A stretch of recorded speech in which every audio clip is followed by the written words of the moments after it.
श्री शिवाय नमस्तुभ्यम। आप सभी लोग यहाँ पे देख सकते हैं कि 27 जनवरी प्रदोष मास शिवरात्रि सोमवार के दिन 3 बेलपत्र को चावल के जल के साथ चढ़ाना है। तो चलिए शुरू करते हैं। तो पहले एक छोटी सी कटोरी लेंगे, उस कटोरी के अंदर सूखा हुआ लाल संडा डाल करके हल्का सा गंगा जल या पानी डाल करके गाढ़ा सा पेस्ट बना लेना। अब पेस्ट बनाने के बाद में आप उन सबको ले करके और लेनी होगी बेलपत्र। कितनी बेलपत्र? 5 बेलपत्र।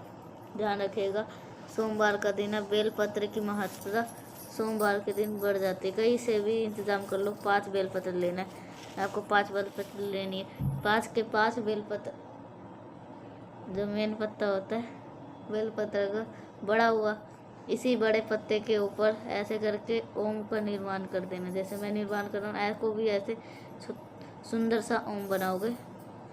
सिर्फ एक पत्ता दिखा रहा हूँ, एक पत्ते ऊपर बना के दिखा दे रहा हूँ। आपके पास में 5 बेलपत्र है। इसी प्रकार से आपको ओम 5 बेलपत्र के इन सभी बेलपत्र के ऊपर ओम बना देना है। बना लिए। अब इन पत्तों को उठाना और सीधा पहुँचना महादेव के शिवलिंग के पास में। मैंने आपको 1 बार 1000 बार समझा रखा है, महादेव का पूरा परिवार शिवलिंग के ऊपर ही विराजमान है। आप अब उन 5 बेलपत्र को ओम वाला जो पत्ता होगा उसे महादेव के शिवलिंग के ऊपर चढ़ाएंगे। जिस तरफ आपने ओम लिखा है, मेरी बात यहाँ से सुनिएगा, जिस तरफ आपने बेलपत्र को ओम लिखा है वो शिवलिंग पे टच होना चाहिए और 5 स्थान पे शिवलिंग पे हमें समर्पित करना है। वो कौन से 5 स्थान है? देखो, सबसे पहला स्थान होगा विघ्नहर्ता भगवान गणेश का। तो यहाँ पर आप सभी को पहली बेलपत्र समर्पित करनी है। दूसरी बेलपत्र हम समर्पित करेंगे भगवान कार्तिक के स्थान पे, आपको भी दूसरी बेलपत्र। तीसरी बेलपत्र आपको समर्पित करनी है माता अशोक सुंदरी के स्थान पर। तीसरी बेलपत्र भी आपने यहाँ पे चढ़ा दी। चौथी बेलपत्र यहाँ पे हम करेंगे माता के हस्तकमल पे, माता पार्वती के स्थान पे। 5वीं बेलपत्र महादेव के शिवलिंग के ऊपर समर्पित करेंगे आपको अपनी मनोकामना, अपनी विशेष को कहते हुए।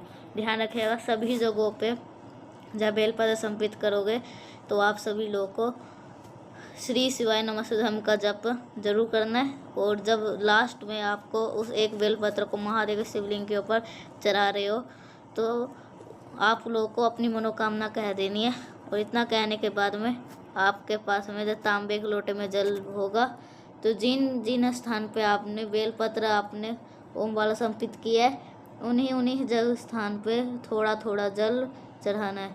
जैसे सबसे पहले जल हमने भगवान गणेश, फिर थोड़ा सा जल भगवान कार्तिक, फिर थोड़ा सा जल माता अशोक सुंदरी, फिर थोड़ा सा जल माता के हस्तकमल पे।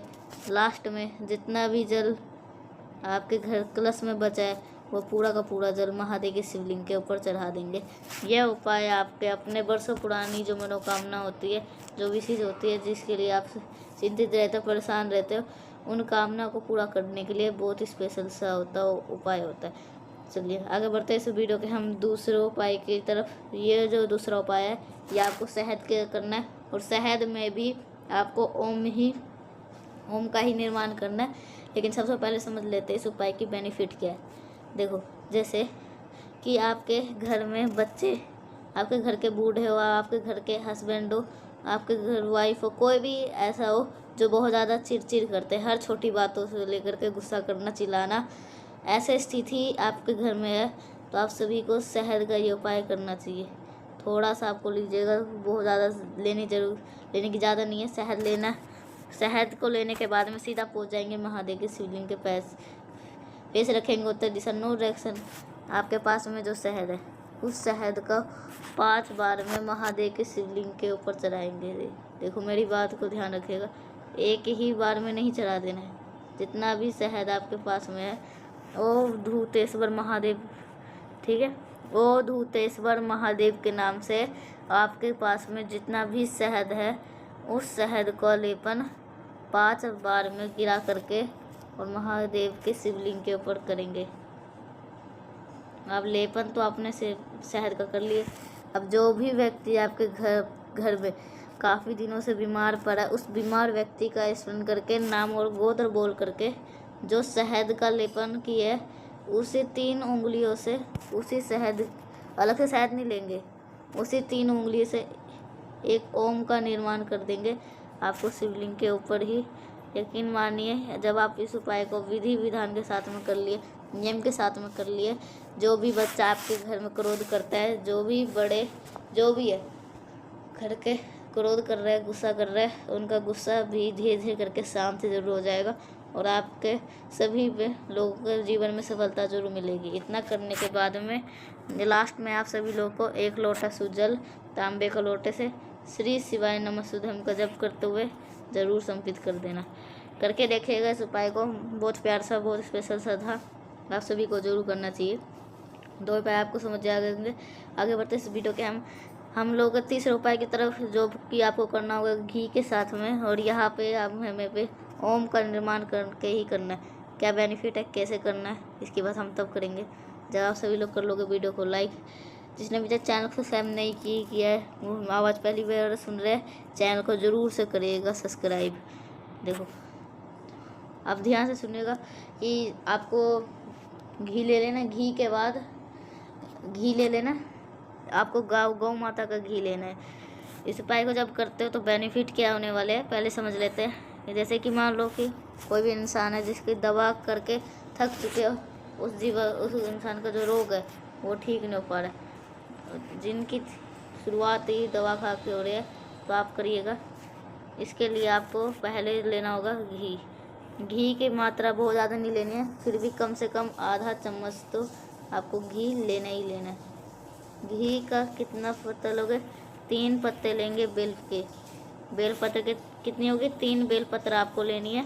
और उन्हीं 3 बेलपत्र पर इस बार आपको उस रोगी व्यक्ति का, जो व्यक्ति रोग से ग्रस्त है, उस 3 बेलपत्र पे आपको ओम का निर्माण करना है घी के साथ में। हमें लाल चंदन से भी कर लिए, हमसे सबसे कर लिए। ये घी का उपाय बहुत रेयर होता है, माफ़ करिएगा। और रुक जाओ, तीनों के तीनों बेलपत्र आपको क्या बनाना है, ओम का निर्माण करना है। इतना करने के बाद में आप सभी को पहुंच जाना है महादेव के शिवलिंग के पास में। 3 स्थान ऐसे होते हैं महादेव के शिवलिंग के पास में, ऐसे कितने भी चलती हो, कितने भी कष्ट होंगे, सब वो सारे को सुधर जाता है। पहला स्थान होता है माता अशोक सुंदरी का, माता का हस्तकमल। और तीसरा स्थान होता है भोले शंकर का शिवलिंग के ठीक ऊपर, ठीक है। जो आपके पास में घी वाला पत्ता है बेलपत्र का, सबसे पहले 1 पत्ता आपको समर्पित कर देंगे कहाँ पे, माता अशोक सुंदरी। दूसरा पत्ता समर्पित कर देंगे कहाँ पर, माता के हस्तकमल। और तीसरा पत्ता हम समर्पित करेंगे भोले शंकर के शिवलिंग के ऊपर। देखो ध्यान रखिएगा, जब आप माता अशोक सुंदरी के स्थान पे समर्पित करोगे तो भी श्री शिवाय नमस्तुभ्यम, माता के हस्तकमल पे चढ़ाओगे तो भी श्री शिवाय नमस्तुभ्यम, माता के शिवलिंग पे ऊपर चढ़ाएंगे तो भी आपको श्री शिवाय नमस्तुभ्यम। आप बेलपत्र समर्पित करने के बाद में जल रोक के चढ़ाएंगे। सबसे पहले समय याचना करेंगे, हे श्री शंभु भोलेनाथ, हमारे घर में ये व्यक्ति है, काफ़ी दिनों से बीमार है, रोग से ग्रस्त है, इसकी बीमारी ठीक नहीं हो पा रही है। तो आप ऐसे कुछ भी ऐसे करें जिससे ये व्यक्ति ठीक हो पाए और हमारे घर में सुख शांति समृद्धि बनी रहे। कुछ अपने अकॉर्डिंग आप प्रार्थना कर सकते हो, प्रार्थना कर लेना।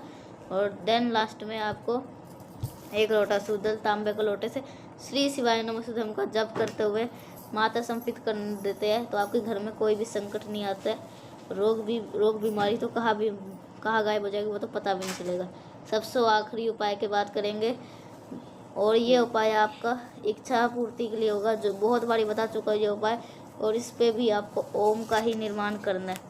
देखो सबसे पहले आपको इसके अंदर 1 तांबे के लोटे में जल भरना है, उसके अंदर जल भर और जल के अंदर गंगा जल डाल दो, बस। इसके अलावा आपको कुछ नहीं करना है। और फिर उसके पास पहुंच जाना सीधे महादेव के शिवलिंग के पास है। जो जल आपके पास में है तांबे के लोटे से, उसी से आपको ओम का निर्माण करना है। और इस उपाय को हरि ओम उपाय बोलते हैं। हम उस जल से क्या बनाना है, ओम बनाना है। आपको स्टार्टिंग कहाँ से करोगे, आपको शुरुआत करनी होगी भगवान कार्तिक के स्थान से।